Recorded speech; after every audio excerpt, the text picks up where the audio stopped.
Okey. Hari ni kita akan tengok subtopik ataupun subtopik paling akhir untuk bab yang ke-7 iaitu 7.3 berkaitan dengan prinsip keabadian tenaga. Okey, prinsip keabadian tenaga. Okey, ini adalah daripada buku teks lah. Okey, jadi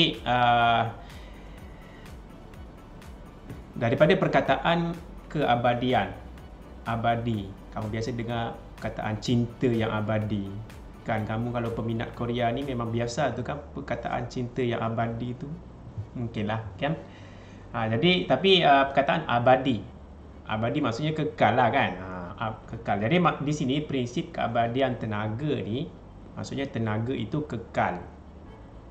Tenaga itu kekal. Prinsip yang menyatakan bahawa tenaga itu kekal lah. Okay? Tapi tenaga itu kekal. Cuma yang berubahnya adalah bentuk tenaga. Okay, kita tengok gambar rajah ni. Apa yang dimaksudkan dengan prinsip keabadian tenaga. Kita tengok contoh lah, senang faham sikit kan. Kamu tengok ni roller coaster Saya percaya ramai yang sudah naik ni.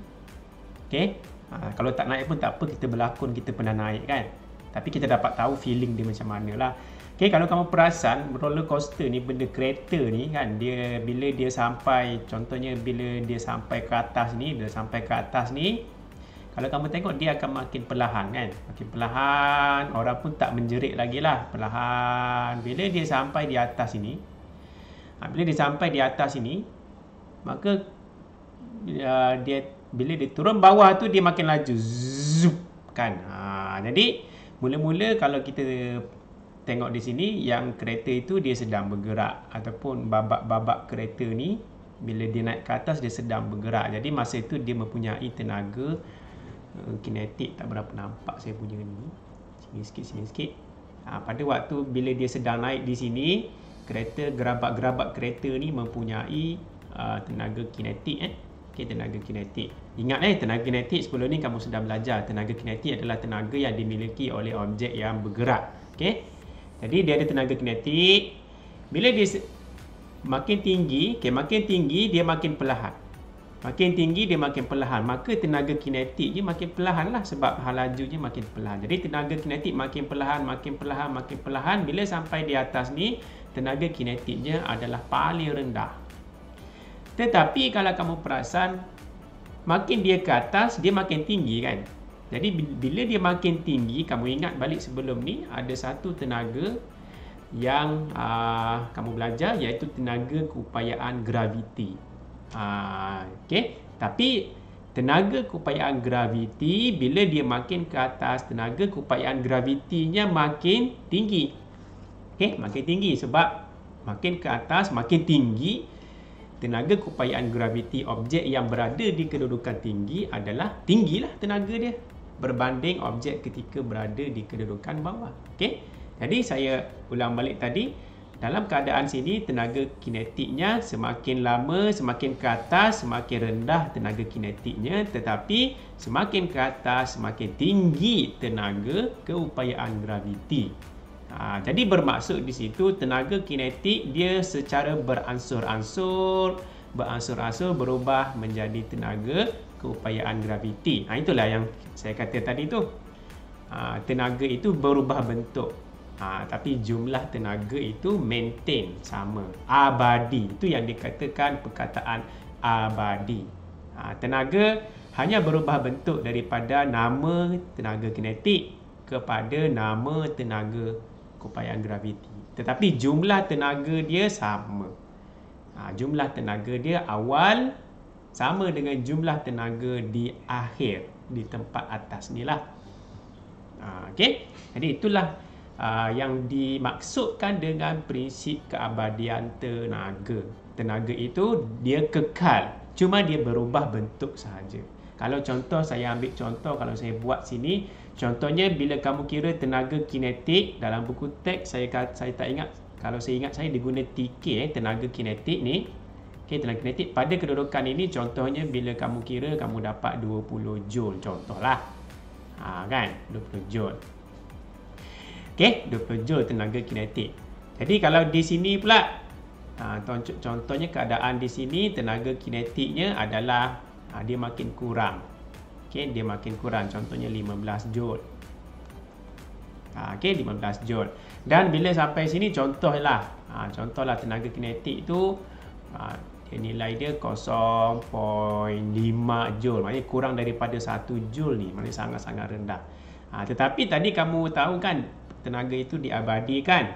Jadi tenaga kinetik dia makin berkurang, tetapi tenaga keupayaan graviti je, kalau tak silap buku teks dia pakai TU untuk tenaga keupayaan. Kamu cek balik lah kalau saya salah, bagi tahulah. Okey, tenaga keupayaan graviti saya cek lah sekarang ni Okey, bila saya cek tadi tenaga keupayaan graviti tu dia pakai simbol TU, tenaga keupayaan. Tapi saya tambahlah G. Kamu boleh tengok di muka surat 225. Dia ada graf dia tu, dia ada simbol dia, tenaga keupayaan TU. Tapi saya tambah sini tenaga keupayaan graviti. Jadi graviti itu G, saya tambah G. Sebab apa? Sebab tenaga keupayaan ada dua kan, kamu belajar sebelum ni, tenaga keupayaan graviti, tenaga keupayaan kenyal. Jadi ini dalam keadaan sekarang tenaga keupayaan graviti lah. Jadi contohnya di sini, di kedudukan sini, kedudukan sini tenaga keupayaan graviti ni, TUG ni, tenaga keupayaan graviti ni, contohnya sebab dia belum tinggi kan. Jadi belum tinggi, contohnya tenaga dia di sini 5 joule. 5 joule. Kalau di kedudukan sini pula, kedudukan sini pula TUG dia, contohnya tenaga keupayaan graviti dia makin tinggi kan. Makin tinggi maksudnya tenaga keupayaan graviti dia makin meningkat lah. Berbanding dengan tadi. Contohnya saya ambil 10 joule. Tadi 5 joule, sekarang dia jadi 10 joule, contoh kan. Bila sampai di atas tenaga dia ni paling tinggi, jadi ketinggian dia adalah paling maksimum lah, paling tinggi. Jadi contohnya pada kedudukan ini TUG, tenaga keupayaan graviti, contohnya cikgu ambil 24.5 lah contoh, supaya kamu dapat faham lah apa yang berlaku. Joule. Jadi tenaga keupayaan gravitinya makin bertambah, 5 joule, lepas tu 10 joule, lepas tu 24.5 joule. Tapi prinsip keabadian tenaga, tenaga kan abadi. Cuba kamu tambahkan. Jumlah tenaga. Cuba kamu tambahkan jumlah tenaga di lokasi pertama sini. Saya ambil sinilah contoh. Ini jumlahnya 25 kan? Betul. Jumlah tenaga 25 joule. Sini cuba kamu tambahkan. Pun 25 joule. Ini kita nak faham apa itu prinsip keabadian tenaga lah. Cuba tambahkan yang ini. Bila kedudukan paling akhir, cuba jumlahkan tenaga dia. Kalau kamu kira pun dapat 25 joule. Jadi inilah yang dikatakan prinsip keabadian tenaga. Yang mana jumlah tenaga di sesuatu lokasi itu sentiasa sama sahaja. Cuma yang berubahnya adalah dia punya nama, dia punya bentuk dia sahaja. Kalau awal-awal dia ada tenaga kinetik yang banyak kan. Tenaga kinetiknya makin kurang, last kalau nasib baik kosong terus tenaga kinetiknya. Dia tak bergerak langsung. Kalau nasib baiklah, maknanya tenaga kinetiknya sudah hampir kosong, maka dia ditukarkan sepenuhnya kepada tenaga keupayaan graviti. Jadi dia berubah bentuk lah. Jadi itu adalah, jadi kesimpulan dia, kalau tenaga kinetik tinggi, tenaga keupayaan graviti mesti rendah. Kalau tenaga kinetik rendah, tenaga keupayaan graviti mesti tinggi untuk backup balik supaya jumlahnya tenaganya itu sama. Sama. Jadi itu adalah sedikit sebanyaklah tentang prinsip keabadian tenaga yang kamu kena faham. Tidak susah mau faham ni. Sebenarnya senang sahaja. Jadi apa yang dikatakan tenaga prinsip keabadian tenaga ada ditulis di sini. Kalau cikgu baca sini, menyatakan bahawa tenaga tidak boleh dicipta atau dimusnahkan. Dia hanya boleh berubah bentuk sahaja. Okey, dia boleh berubah bentuk. Tenaga tu memang ada, dia tak boleh dimusnahkan. Dia juga tak boleh dicipta sebab dia memang ada tenaga tu. Tetapi dia hanya boleh berubah bentuk. Nama je berubah daripada tenaga kinetik. Secara slow-slow dia akan jadi tenaga keupayaan graviti. Dia berubah bentuk sahaja. Okey? Okey, kamu boleh bacalah di sini info sains dia. Dia bagi tahu definisi tenaga yang berguna. Jadi sebenarnya kalau dalam buku saya baca dulu ni, tenaga yang berguna ialah tenaga yang dalam bentuk mudah diubah kepada bentuk lain untuk melakukan kerja. Contohnya tenaga kimia yang tersimpan dalam bahan api fosil adalah tenaga yang berguna kerana tenaga kimia mudah ditukar kepada tenaga haba dan tenaga cahaya melalui pembakaran bahan api fosil. Itu maksudnya tenaga yang berguna, yang ada gunalah, yang mudah ditukar. Yang mudah ditukar untuk melakukan kerja yang berfaedah lah maksud dia. Okey, jadi itu maksudnya tenaga yang berguna. Sebenarnya dalam kehidupan kita, kalau kamu tengok penerangan saya tadi ni, okey, kalau saya undur balik di sini ni. Okey, sebenarnya kalau dalam kehidupan kita dia tak akan jadi macam ni. Sebenarnya kalau kamu perasan roller coaster ni dia mesti ada geseran kan? Jadi dia mesti ada haba yang terhasil, tenaga haba. Jadi sebenarnya dalam kehidupan kita tak perfect lah. Ada juga tenaga haba. Bukan hanya tenaga kinetik, bukan hanya tenaga keupayaan graviti. Ada juga tenaga haba yang apa dia kata? Tenaga haba yang sampingan-sampingannya lah. Macam tenaga bunyi lagi ada kan, ada bunyi. Jadi tenaga bunyi. Jadi sebenarnya dia tak perfect ni ini kita prinsip keabadian tenaga itu kalau dalam buku, dalam prinsip dia memang perfect lah. Maksudnya 25 ini kekal, 25. Sebenarnya bukan ini sahaja tenaga yang ada. Sebenarnya ada juga sebenarnya ada kurang lah. Sebenarnya contohnya tenaga kinetik sebenarnya bukan 20 joule betul-betul, mungkin ada kurang sikit 19. Jadi bila kurang sikit 19, mungkin di sini akan jadi kalau 25 kalau secara teori 25, tapi secara realitinya 24 saja. Jadi dia tak tengok ni. Sini 25 kan, sini 24. Jadi dia tak abadi lah. Kalau ikut kalau ikut prinsip keabadian tenaga, tenaga-tenaga sampingan itu macam tenaga haba, perlu dimasukkanlah dalam sini untuk kita kasih samakan dia lah. Okey, itulah prinsip keabadian tenaga. Okey, kalau ikut keadaan sebenar dia, bukan hanya tenaga kinetik dan tenaga keupayaan graviti sahaja yang ada dalam situasi. Banyak lagi tenaga-tenaga lain lah. Tapi prinsip keabadian tenaga dia kekal. Dia menyatakan bahawa jumlah tenaga, okey, saya delete balik yang tadi tu, jumlah tenaga sentiasa sama, okey, di mana-mana kedudukan kita berada. Dia hanya berubah bentuk sahaja. Okey, tapi itu kalau kamu belajar lagi detail, banyaklah tenaga-tenaga yang wujud dalam kehidupan seharian yang menyumbang kepada jumlah tenaga tadilah, bukan hanya dua nama itu sahajalah. Itu situasi itulah. Okey, situasi yang kita bincangkan sekarang lah. Okey, bagaimana pula kalau kita tengok ayunan bandul? Kita ayunkan bandul kan. Bila kita ayunkan bandul, dia pergi balik. Dia bergerak gitulah, pergi balik. Maksudnya ada perubahan tenaga yang berlaku lah, yang membolehkan bandul itu sentiasa bertenaga, pergi balik. Kalau bandul itu tak bertenaga, dia mesti jatuh macam ni je lah. Okay, dia terus berhenti. Tapi tak adalah, bandul dia akan pergi balik. Maksudnya ada perubahan tenaga dan tenaga itu berubah bentuk lah. Okay, jadi kita tengok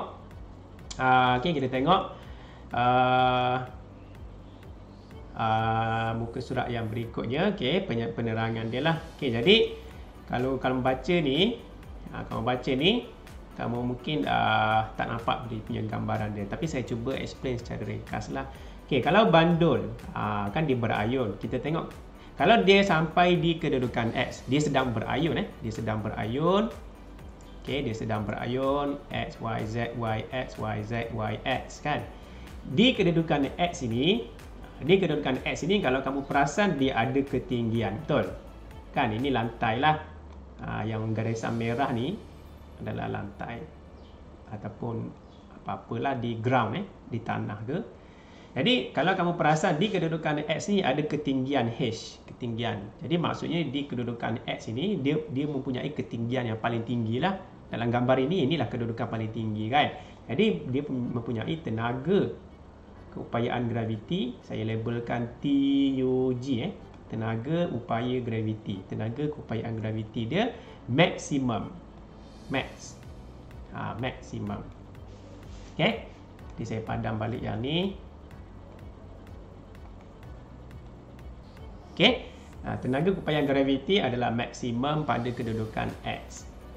Okey.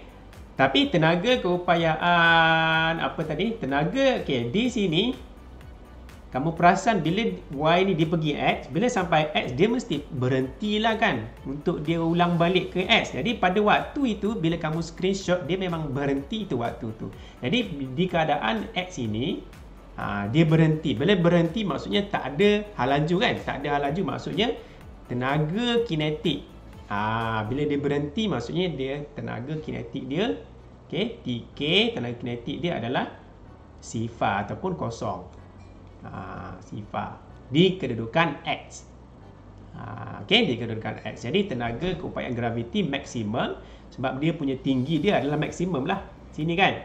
Tapi tenaga kinetik dia kosong sebab secara logiknya memanglah kena kosong. Kalau tak tenaga kinetik kosong, mana mungkin dia boleh patah balik. Kan kalau orang U-turn, kan dia pergi daripada Y ke X, X ke Y, dia mesti berhenti dulu seketika walaupun sekejap. Tapi dia berhenti dululah maksudnya.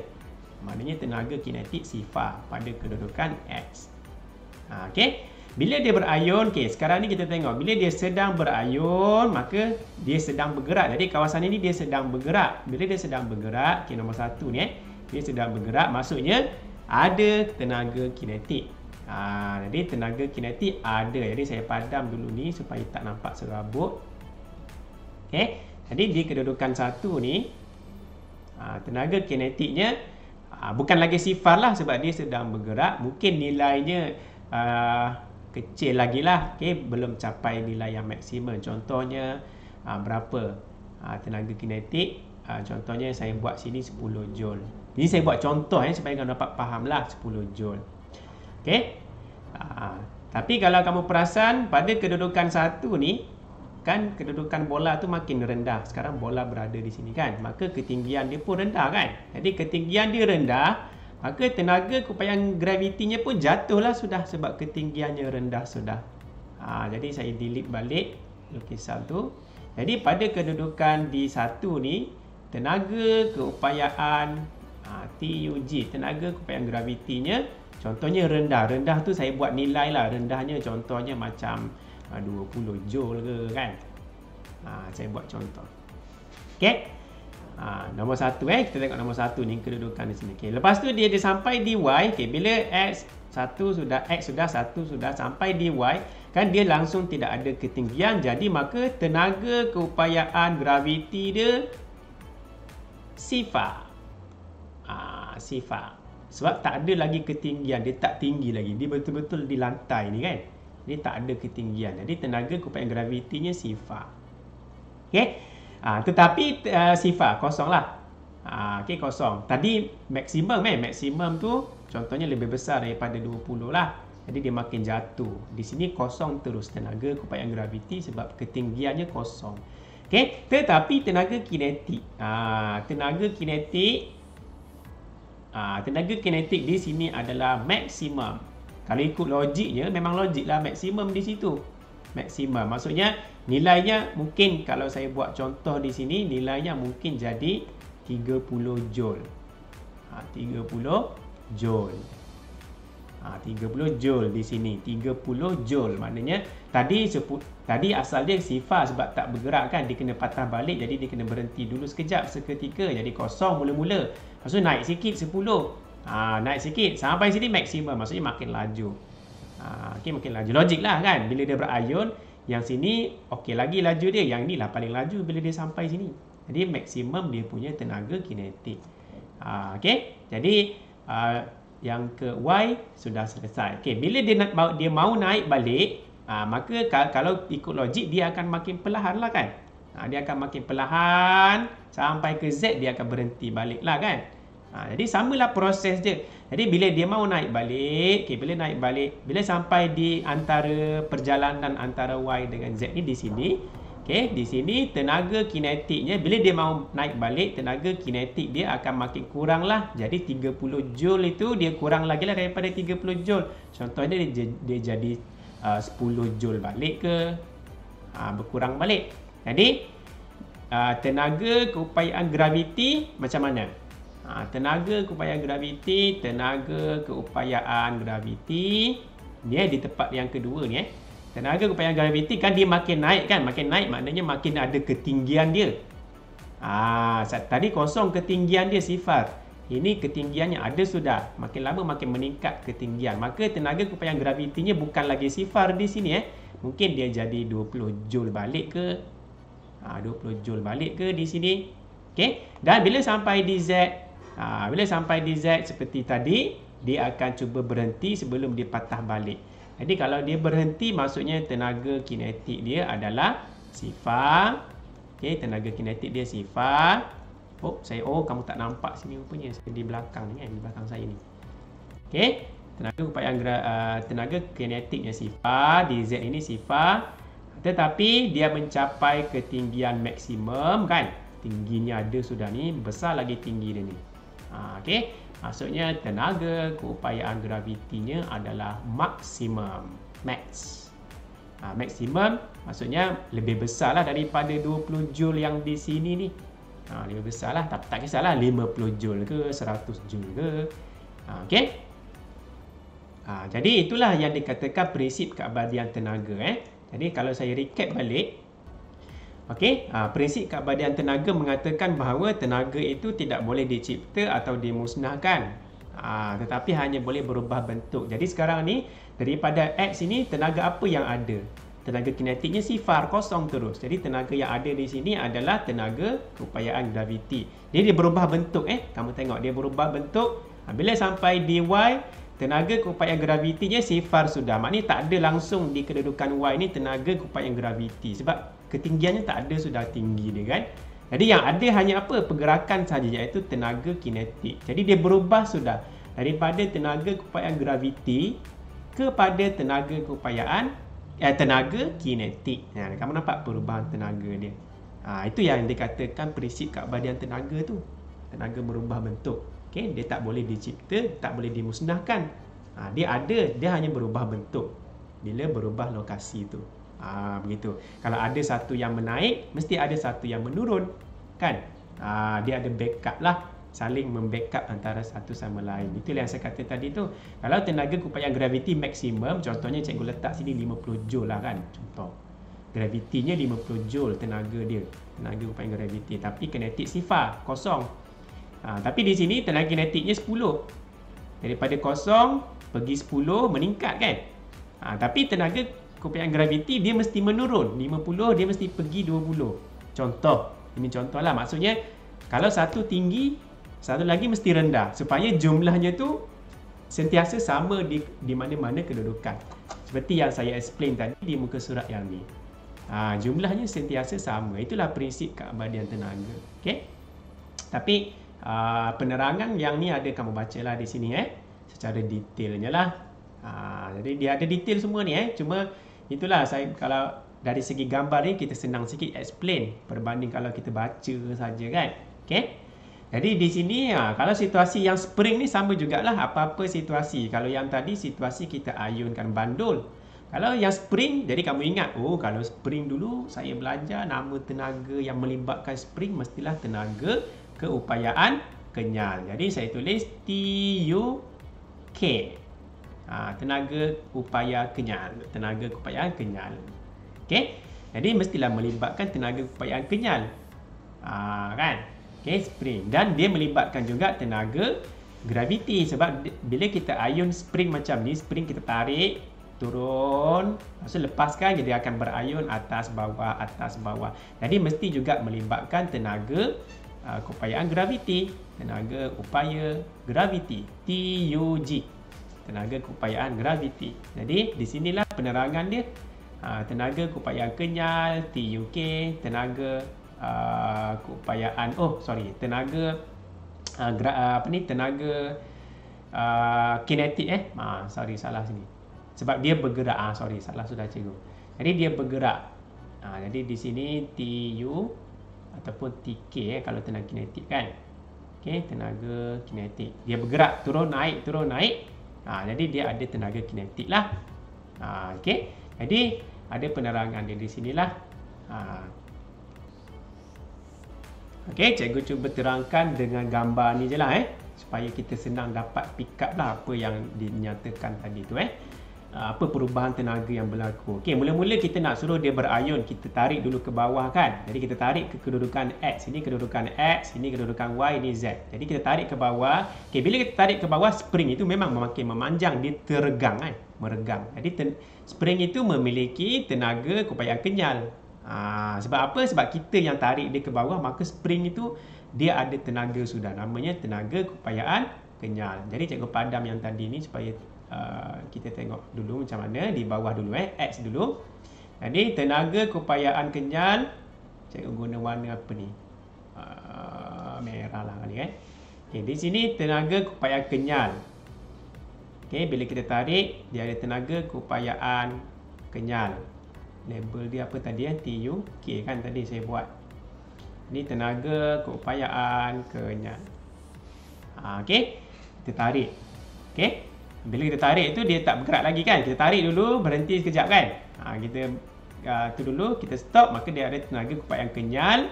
Dia teregang paling maksimum lah kalau kita tarik ke bawah, maknanya dia rasa teregang dengan maksimum. Jadi tenaga keupayaan kenyal dia adalah maksimum. Tapi sebelum dia bergerak tu dia berhenti dulu kan. Jadi tenaga kinetik adalah sifar. Tenaga kinetik sifar. Sebab masa tu dia belum lagi bergerak. Cikgu tarik dulu. Bila sampai sini kita stopkan dia, jadi tenaga kinetik sifar. Okey.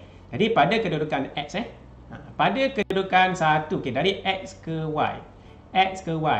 Jadi bila dia berayun, dia start daripada bawah ke atas, maka spring itu makin kurang regang lah kan.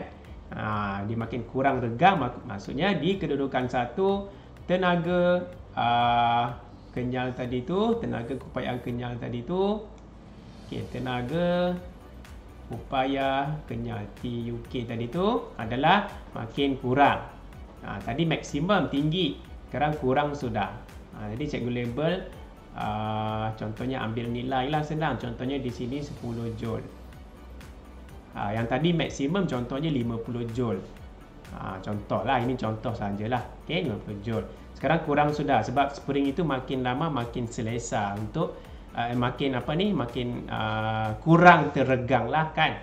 Okey, pada kedudukan 1. Tetapi tenaga kinetik dia tadi sifar. Bila dia sudah dilepaskan, dia bergerak lah. Makin lama makin laju kan. Jadi di kedudukan 1 ni tenaga kinetik dia adalah bukan lagi sifar. Mungkin sudah jadi 5 joule ke. Macam tu kan. 5 joule ke. Meningkat lah. Jadi makin lama makin meningkat. Okey, makin meningkat.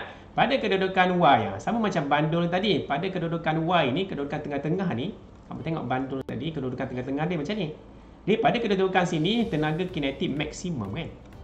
Jadi sama juga dengan kalau ayun bandul bawah-bawah atas, bawah atas macam sama juga dengan sini. Jadi tengah-tengah tu, tengah-tengah ni, tenaga kinetiknya adalah maksimum. Jadi di sini, tenaga kinetik maksimum pada kedudukan Y. Okey. Tenaga kinetik max.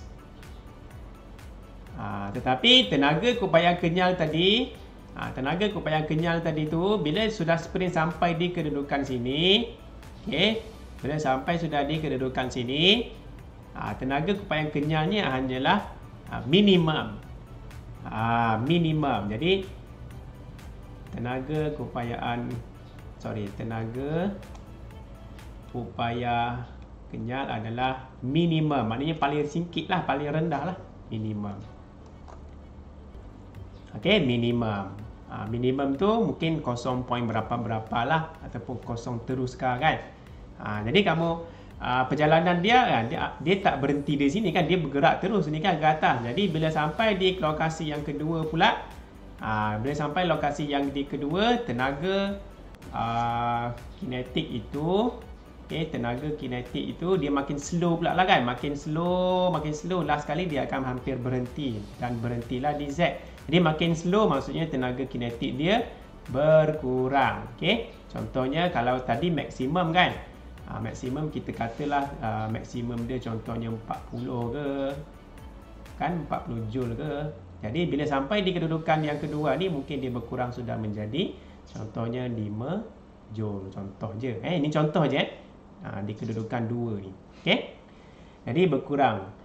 Jadi bila tenaga kinetik berkurang maksudnya tenaga keupayaan kenyal dia akan makin bertambah baliklah. Dia akan membackup balik. Tenaga keupayaan kenyal dia akan jadi bertambah. Tadi minimum kan, minimum tu macam kosong lah kan. Dia bertambah balik mungkin jadi 10 joule balik ke. Ini contoh saja dia akan meningkat balik. Dan bila sampai di Z, kenapa tenaga keupayaan kenyal tu dia akan meningkat balik? Sebab spring itu dia akan, bila objek ni sampai ke atas, spring itu akan jadi mampat kan? Dia termampat. Dia akan jadi dia mempunyai tenaga keupayaan kenyal semula. Tadi masa dia regang, dia mempunyai tenaga keupayaan kenyal juga kan. Bila dia termampat, kita tolak spring tu, dia pun akan ada tenaga keupayaan kenyal untuk menolak balik kan. Jadi sebab itu dia akan jadi meningkat balik kan. Tenaga keupayaan kenyal dia meningkat balik. Jadi bila sampai di kedudukan Z, tenaga keupayaan kenyal, saya selalu tulis TK. Tenaga keupayaan kenyal dia akan maksimum balik. Okey, maksimum balik sebab dia termampat rapat gila ni spring dia ni. Tetapi tenaga kinetik dia, tenaga kinetik TK akan jadi minimum. Maknanya paling sikit lah sebab bila dia sudah sampai di atas dia makin slow. Dan di kedudukan Z ini satu baris dengan ini, dia akan berhentilah bila objek ini sampai di kedudukan Z, maka dia akan berhentilah. Sebab tu tenaga kinetik dia minimum. Tapi tenaga keupayaan kenyal maksimum. Kan dia saling membackup. Kalau satu tinggi, satu mesti rendah. Kalau satu itu rendah, satu lagi mesti tinggi. Dia akan saling membackup. Itulah prinsip keabadian tenaga. Kalau situasi macam inilah. Okey.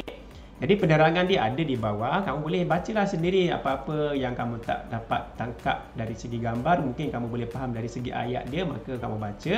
Okey. Ini adalah graf dia lah. Kamu tengok di sini graf dia, boleh tengok di muka surat inilah. Okey, ni kalau inilah kedudukan kalau bandul tadi, bandul tadi pada keduduk ini dia punya amplitude amplitude dia. Kosong ni titik keseimbangan. Jadi kalau di sini amplitude dia berayun adalah negatif A.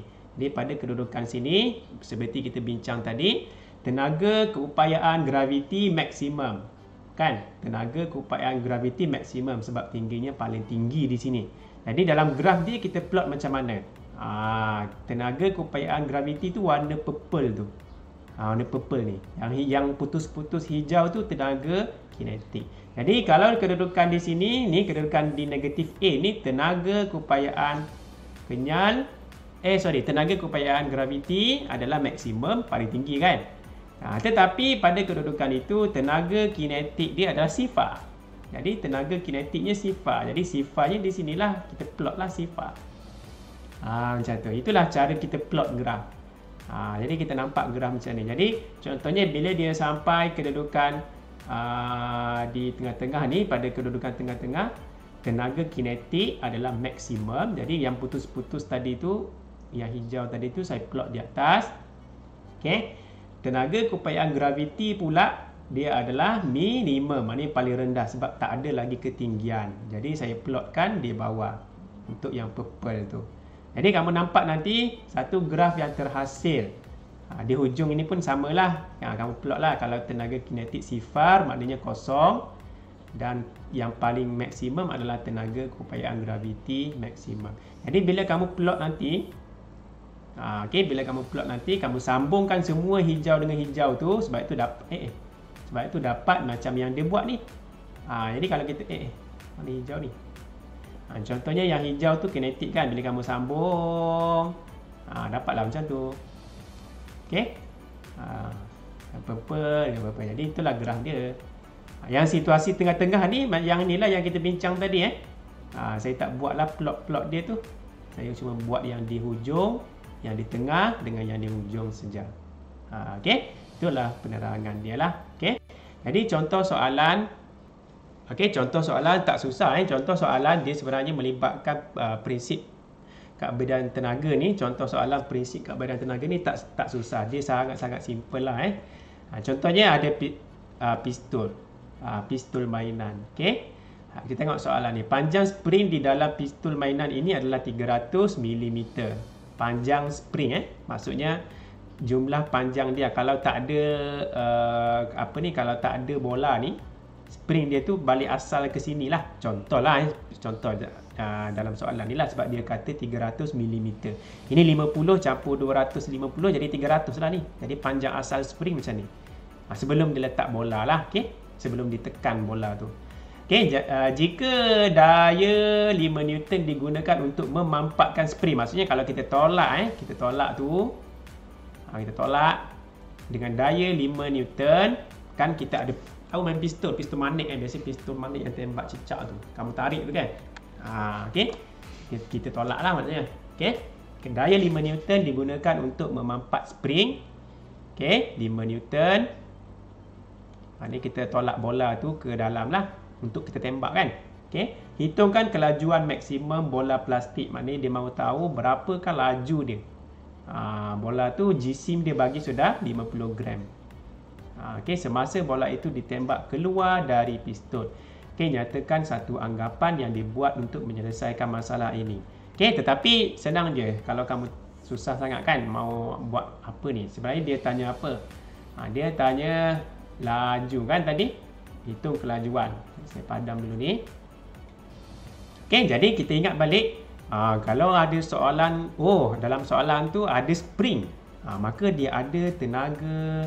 Ingat balik kalau ada spring maksudnya ada tenaga keupayaan kenyal kan. Tenaga keupayaan kenyal. Saya guna simbol TUK. Tenaga keupayaan kenyal. Ada tenaga keupayaan kenyal. Lepas itu bila dia tembak, kita lepaskan dia punya picu tu, maka dia akan bergerak kan. Jadi yang kedua ada tenaga kinetik. Jadi kita tahu daripada gambar pun kita boleh tahu soalan ni ada spring. Bila ada spring maka ada tenaga keupayaan kenyal. Jadi itu sebelum kan. Ada spring maksudnya kalau kita tolak dia akan ada tenaga keupayaan kenyal kan. Tapi bila kita lepaskan maksudnya bola itu akan bergerak. Bila bergerak maksudnya ada tenaga kinetik. Jadi soalan dia dalam menjawab soalan ni kita dapat tahu bahawa tenaga keupayaan kenyal tadi itu sudah berubah menjadi tenaga kinetik. Tenaga keupayaan kenyal sudah mengubah ataupun sudah berubah menjadi tenaga kinetik yang menyebabkan bola itu bergeraklah. Jadi cara kita tulis tenaga dia tulis sudah ni berdasarkan prinsip keabadian tenaga keupayaan kenyal sama dengan tenaga kinetik. Kan prinsip keabadian tenaga menyatakan dia samalah kan. Jadi tenaga kalau saya tulis tu balik tenaga keupayaan kenyal TU selalu saya tulis TK. TUK sama dengan tenaga kinetik TK. Inilah starting dia ni. Mengikut prinsip keabadian momentum. Prinsip keabadian tenaga. Jadi rumus dia kamu ingat baliklah. Tenaga keupayaan kenyal di subtopik 7.2 hari tu kamu ada belajar sudah kan. Tenaga keupayaan kenyal apa rumus dia. Jadi rumus dia adalah inilah. Ni untuk sebelah kiri ni.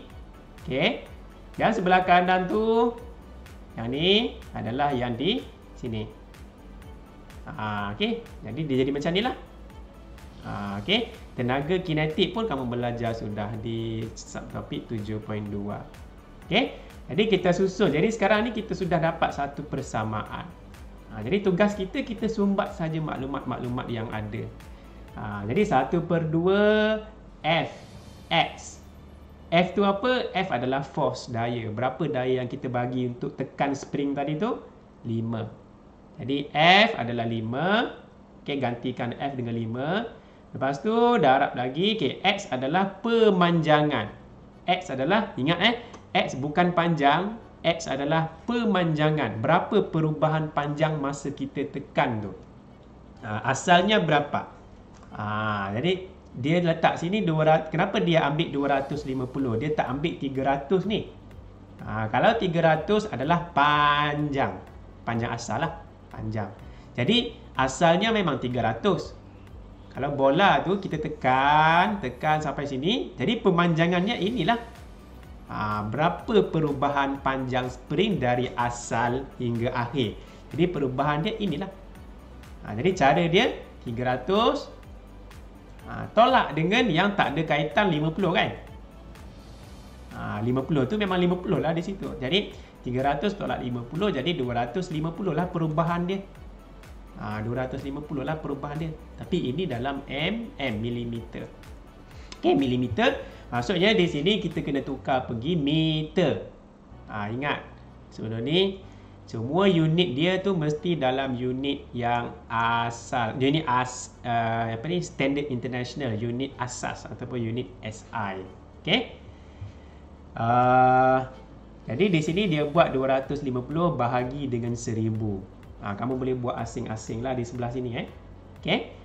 Lepas tu sama dengan sekarang sebelah kiri ni settle. Jadi kita ada setengah darab 5 darab dengan 250 per dengan 1000. Okey, per dengan 1000. Macam mana per 1000 tadi tu? Daripada meter kamu tukar dulu pergi ke cm kan. Daripada cm tukar pergi milimeter. Ini sekolah rendah. Saya tak ulang balik ni, kamu kena ulang kaji balik lah. Okey. Berapa ni? Ada berapa step ni? Ada 2 step. Kan? Mula-mula kena darab 100. Lepas tu darab lagi 10. Tadi saya cakap tak mau ulang, saya ulang jugalah. Jadi 10, mula-mula darab 100 untuk tukar pergi cm dulu. Sekarang dia dalam apa ni? Dalam milimeter. Terbaliklah. Maknanya kita kena buat macam ni. Kita pergi balik ke sini. Kita daripada mm mau pergi ke meter. Jadi mm pergi cm bahagi 10. cm pergi ke meter bahagi 100. Jadi ada berapa kali tu? Ada 2 step. Tapi sekaligus kita boleh tulis. Terus kita tulis bahagi 1000 saja. Jadi keseluruhan dia ni daripada milimeter ke meter.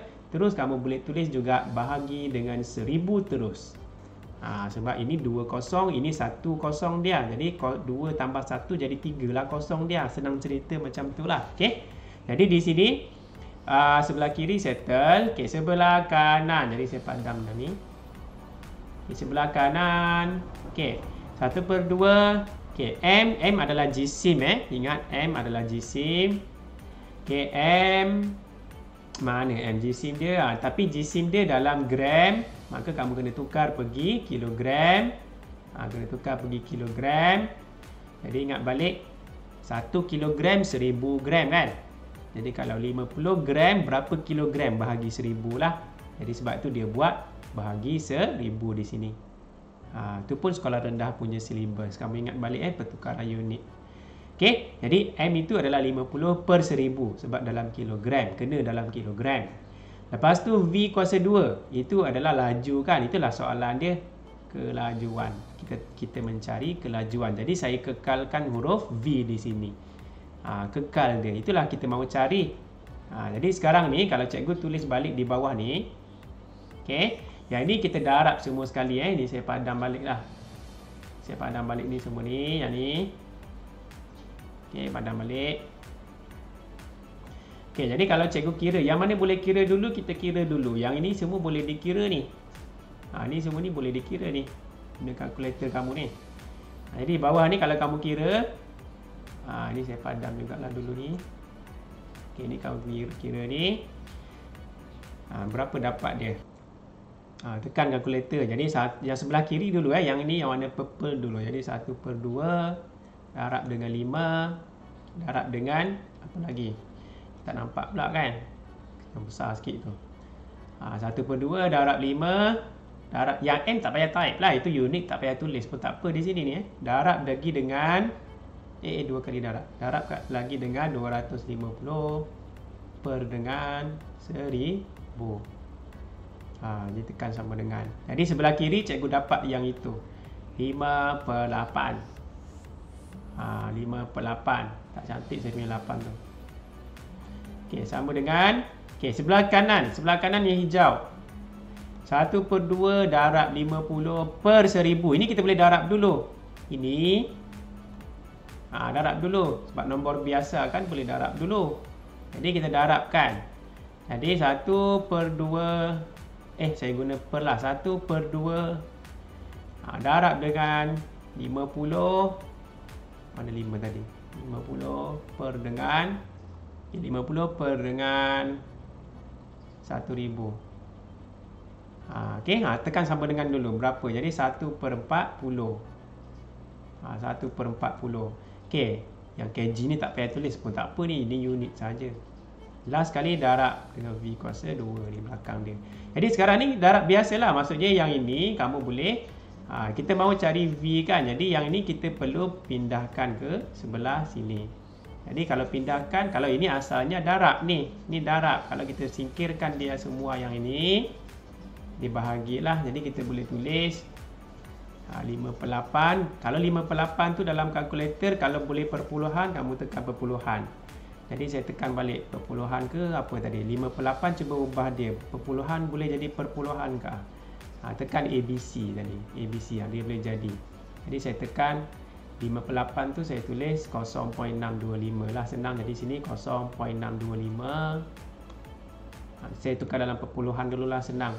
Okey, 140 tadi bolehkah tukar dalam perpuluhan? 1/40.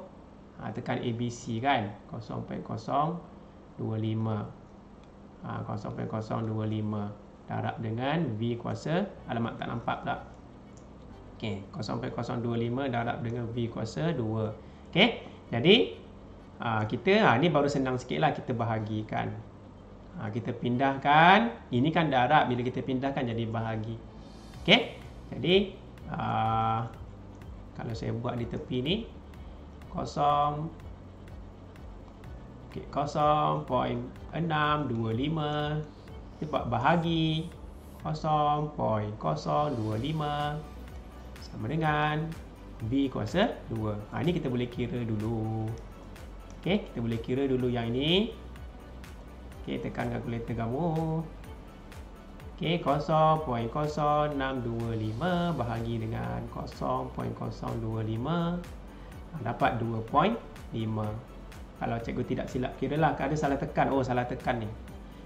0.625 bahagi dengan 0.025 sama dengan 25.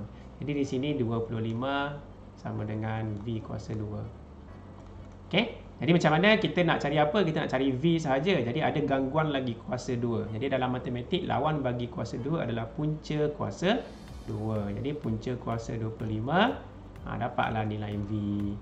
Jadi jawapannya V sama dengan 5 ms negatif 1 unit dia. 5 ms negatif 1. Okey, jadi step dia ni dia buat simple lah, sebab dia tak kira macam yang saya buat ni. Sepatutnya kamu kena kira step-step dia macam ni lah. Okey, takut nanti ada pula yang tanya, macam mana cikgu boleh jadi daripada sini terus dapat macam ni? Kalau kamu sudah expert, kamu boleh daripada sini terus jadi macam ni, tak ada masalah. Yang ini tak wajib pun.